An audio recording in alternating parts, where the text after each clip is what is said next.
Ya, pemirsa, saat ini saya sudah bersama dengan Kepala BPBD Provinsi Jakarta, Bapak Maruli, dan juga sudah ada Ibu Premi Lasari selaku Kepala Dinas Sosial ya, Provinsi Jakarta. Bu Premi, terkait dengan tindakan-tindakan yang dilakukan oleh Dinsos Jakarta sendiri pada saat kebakaran di Kemayoran terjadi, apa saja Bu sejauh ini? Jadi memang kami bersama perangkat daerah terkait di bawah komando dari BPBD Provinsi DKI Jakarta, pertama adalah berusaha memastikan bahwa pemenuhan kebutuhan dasar bagi para korban pengungsi ini terpenuhi. Terutama tadi dalam pemenuhan tadi sudah disampaikan oleh Kepala BPBD, hunian sementara buat para pengungsi ini kami langsung bangun. Koordinasi dengan berbagai pihak mulai dari TNI, Polri, BPBD, kemudian juga Dinas Sosial sendiri, kemudian dari Kementerian Sosial untuk pembangunan hunian-hunian sementara tenda. Cukup banyak tenda yang terpasang di sini, hampir lebih dari 27 tenda gitu ya. Untuk karena pengungsinya cukup besar dan juga ada beberapa lokasi di musola juga ada gitu ya. Itu yang pertama. Kemudian kedua, bagaimana masyarakat dia tetap bisa makan.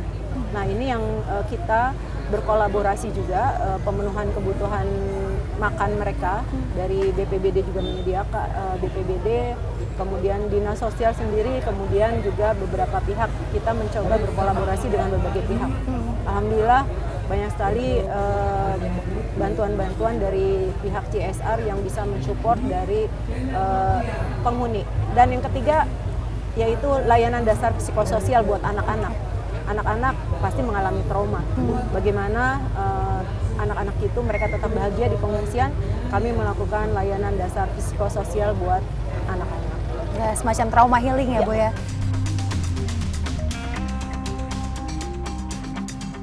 Kalau misalnya kebakaran kemarin Pak di Kemayoran ini, langkah apa yang langsung dilakukan oleh pihak BPBD sendiri? Ya, pada saat terjadi kebakaran di Kemayoran kemarin, langkah pertama adalah setelah kita menerima informasi terjadinya kebakaran, kami langsung mengkoordinasikan seluruh komponen, baik itu Dinas Sosial, Wali Kota setempat, kemudian Dinas Pemadam Kebakaran, dan juga seluruh komponen yang ada termasuk TNI, Polri, dan masyarakat juga.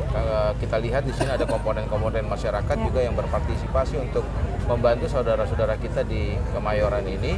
Nah, ini langkah pertama, yaitu kita setelah dilakukan pemadaman oleh Dinas Pemadam Kebakaran, maka kami melakukan penanganan penyediaan tempat tinggal bagi pengungsi. Kita lihat sama-sama di sini ada lebih dari 20 tenda pengungsian yang sudah kami dirikan bekerja sama dengan seluruh komponen masyarakat. Setelah tenda tersebut kami dirikan, kami lakukan pemenuhan kebutuhan dasarnya. Kebutuhan dasar itu seperti kebutuhan sandangnya, kebutuhan pangannya. Jadi kami mensupport untuk kebutuhan pangan berupa makanan siap saji yang siap untuk disantap oleh masyarakat di lokasi pengungsian. Kemudian juga kebutuhan-kebutuhan lainnya seperti kebutuhan sandang, ya, perlengkapan mandi, kemudian juga perlengkapan sekolah. Kemudian juga di tahapan berikutnya mulai tanggal 22 kemarin kami sudah melakukan juga layanan dukungan psikososial, khususnya bagi anak-anak yang terdampak apapun yang merupakan penyintas korban kebakaran di Kemayoran ini. Kayak banyak hal yang sudah dilakukan oleh BPBD tentunya ya Pak ya. Baik, Pak Maruli, di Jakarta ini masih ada potensi cuaca ekstrim. Langkah antisipasi apa Pak yang sudah dipersiapkan Pak ataupun dilakukan?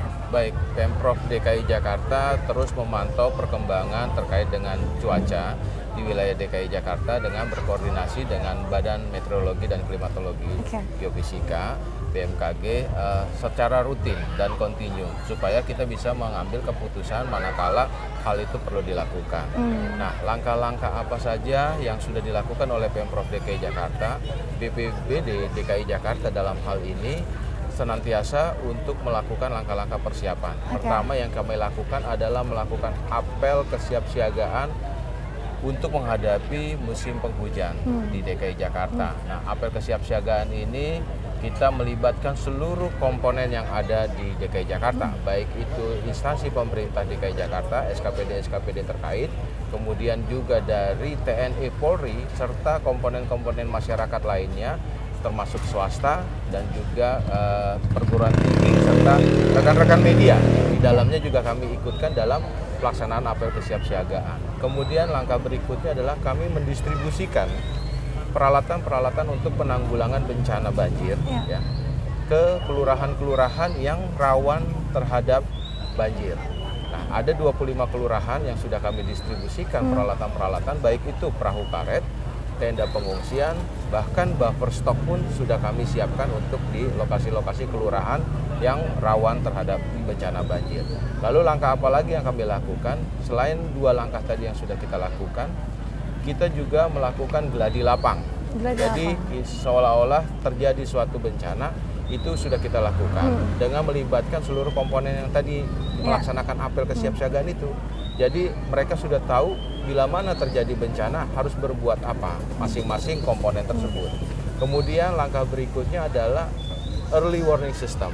Nah, early warning system ini kami lakukan dengan memberikan informasi kepada warga yang berdomisili bertempat tinggal di 13 aliran sungai yang memasuki wilayah DKI Jakarta. Ini senantiasa kami informasikan bila mana terjadi peningkatan tinggi muka air di 13 aliran sungai di Jakarta tersebut.